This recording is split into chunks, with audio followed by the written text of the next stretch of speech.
everyone, and welcome to Fitainteasy Plank Challenge. This is a 4-week challenge, 3 days a week, only 10 minutes, simple, but it's an awesome exercise to get your overall body feeling more toned and tight. What I want to do first is go over the proper form for plank. A lot of people get this wrong and end up not getting great results. I was one of those people. But once you go through each of the body parts and figure out how they're supposed to feel, you'll get it and you'll be on your way to getting a tighter, toner core. Here we go. Let's get started with the form. Everyone get on their knees. And the first thing you want to do is go into flat back or tabletop. And flat back and tabletop means you're making a 90-degree angle with your back and your legs.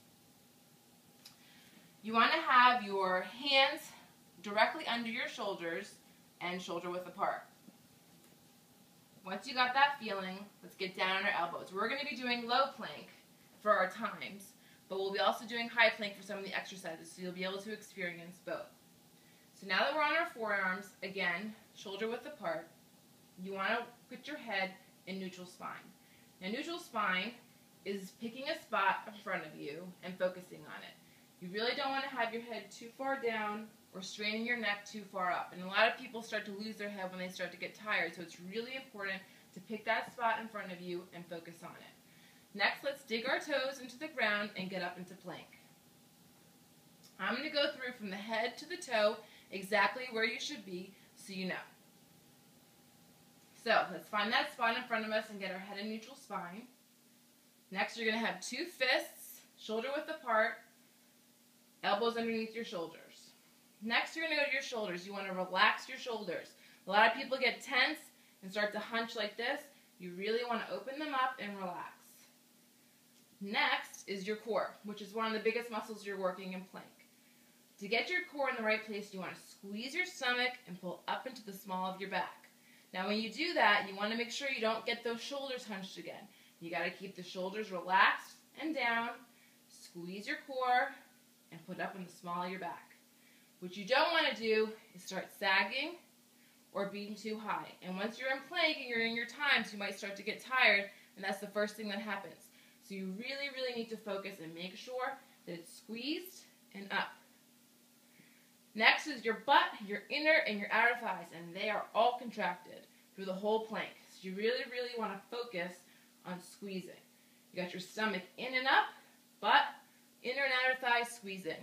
Last but not least is your heels. Your heels you should be pushing towards the back of the room. That's actually something I didn't learn until the very end, so it's really important. Take those heels and push.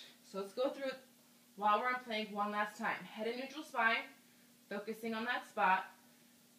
Elbows and arms shoulder width apart, shoulders relaxed, core squeezing up into the small of the back, butt, inner and outer thighs squeezing, and heels pointing to the back of the room. And this is a proper plank. Now I recommend, because as you start doing this and getting timed, you're going to get tired and your form is going to start to sacrifice. You're going to start to dip, you might start shaking, which means you're doing it right. But to make sure that you're staying in this form during the plank, you should have a partner. And have that partner by you to help tell you, hey, your butt's getting a little low, your shoulders are hunching, and they'll help you fix that form. And as soon as you start to lose that form and you feel like you can't hold it anymore, that's the time to stop. Because that's when you're not doing your plank anymore, and you should know that's your timing.